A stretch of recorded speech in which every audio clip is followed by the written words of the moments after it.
Story and Life Channel.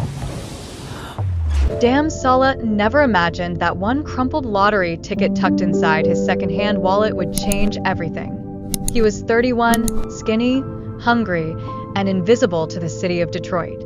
His shoes had holes in the soles, and his only jacket had cigarette burns and a zipper that didn't work. For the past 6 years, he had bounced between dishwashing gigs and sleeping in his cousin's basement when it wasn't already full.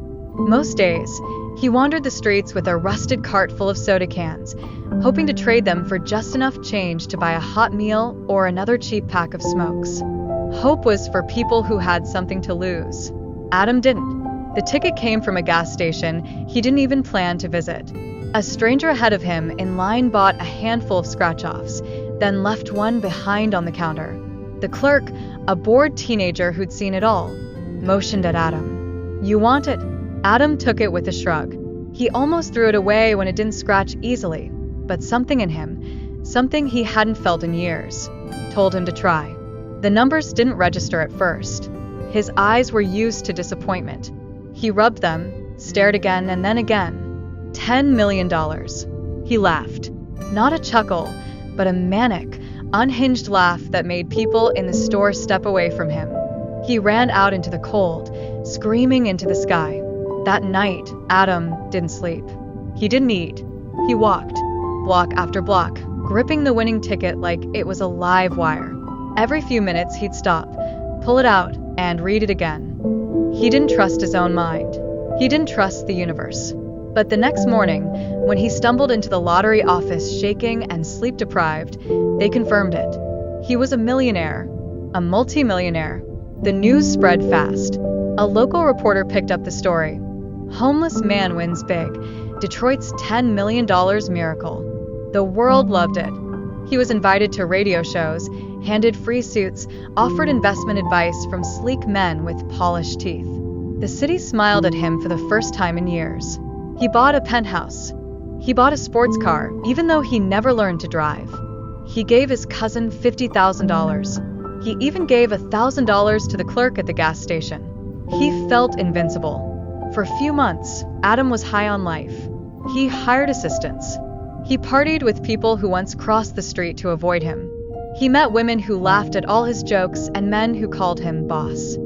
He donated to shelters, made promises to build youth centers, and even considered writing a book. He smiled in every photo, but slowly, the smiles turned to masks. The cousin he had helped began asking for more, then accusing him. The woman he fell in love with started disappearing at night. One of his assistants drained $20,000 from his account before vanishing. His name became a punchline in tabloids. From streets to spoiled. The crashing millionaire. He stopped sleeping. The same insomnia he'd battled as a poor man returned, but now it had new teeth. His dreams were filled with people screaming at him, grabbing him, blaming him. He began to feel watched, stalked. He fired his staff, sold the penthouse, moved into a high-security condo with blackout curtains. He thought about giving the money away. All of it. He thought maybe that would lift the curse. But even then, the fear stayed. What if it wasn't the money? One night, he walked downtown, back to the gas station where it all started. It was closed. The clerk was gone. The windows were boarded. He laughed again, but there was no joy in it now. As he wandered back toward his condo, a black SUV pulled alongside him. The window rolled down. A voice, calm and smooth, said, "Mr. Saleh, we'd like a word." He never saw the faces. Only the badge flashed once. Not police. Not FBI. Something else. They took him to a dimly lit room and asked him questions about the ticket, about where he got it, about who gave it to him. He told them the truth. They didn't believe him. "Do you believe in probability, Mr. Saleh?" one of them asked. He shrugged. "I used to." Statistically, the man said, you had a better chance of being struck by lightning 5 times than winning that ticket from the trash. So, the man leaned forward. It wasn't luck. It was placed. And we're trying to figure out by whom. After that, everything changed. Adam's accounts froze. His phone wouldn't connect. His condo access card stopped working. He went to the bank and was told he had no funds. He went to the media. They wouldn't listen. Old photos of him were wiped. The radio stations he'd spoken on claimed they never heard of him. The world turned cold again, but colder now because this time, he remembered what warmth felt like. He started to believe he was part of something bigger. A test. An experiment. A game. Maybe someone somewhere wanted to see what a desperate man would do with sudden power.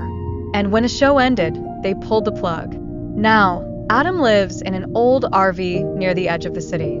He writes in journals, stacking pages of what he calls the truth. He has no phone, no internet, just ink and paranoia. Sometimes he sees the SUV parked across the street. Sometimes he wakes up with a new scar he doesn't remember getting. They never came for the ticket. He still has it, sealed in plastic, hidden under the floorboard of the RV. It's faded now, but the numbers are still there.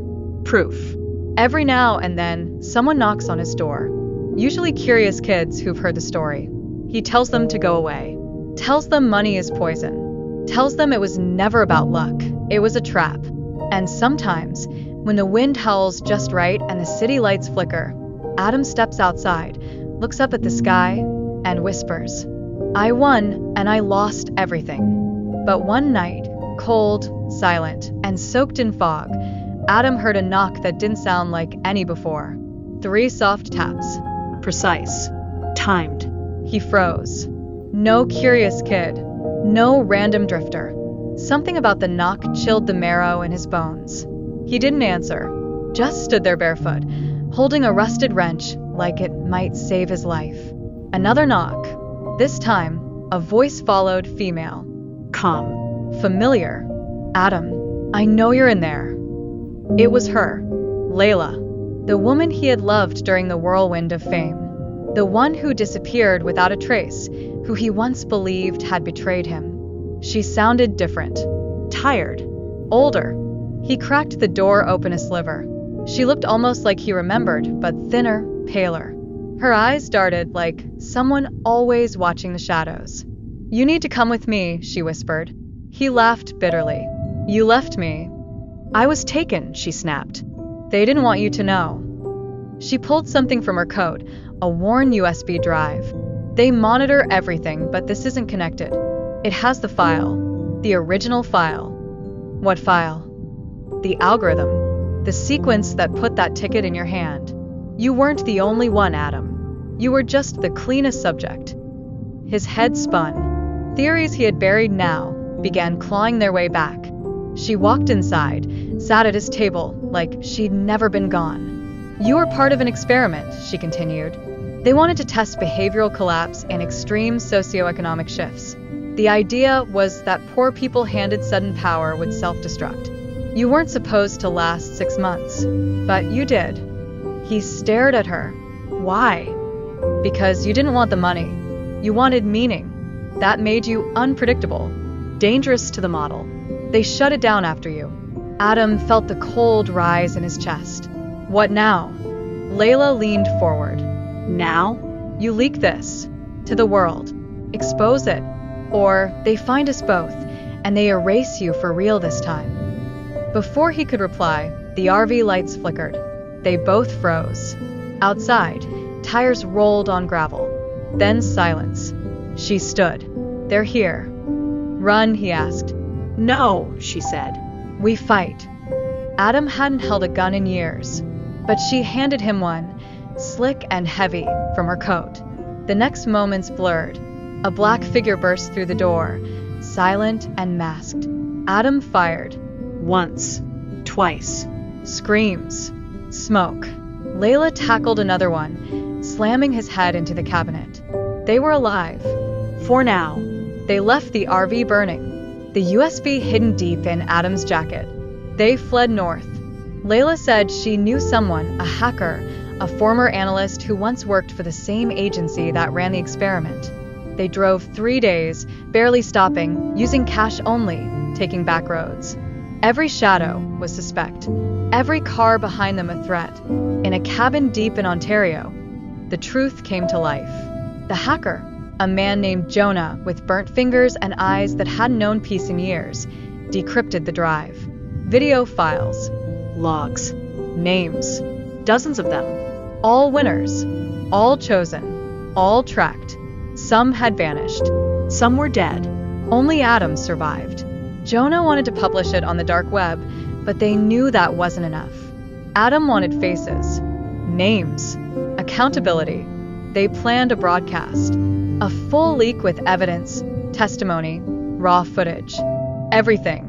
But on the night of the broadcast, Jonah was gone. The cabin ransacked, blood but no body.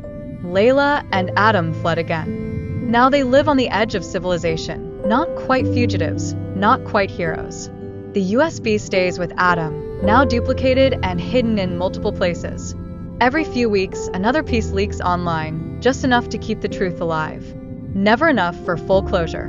And Adam? He waits. He watches. He still dreams of that gas station, of the numbers, of that first laugh. But now, when he looks in the mirror, he doesn't see a lucky man. He sees a survivor, a warning. And every time he hears a knock at the door, he wonders if this time finally the game is over.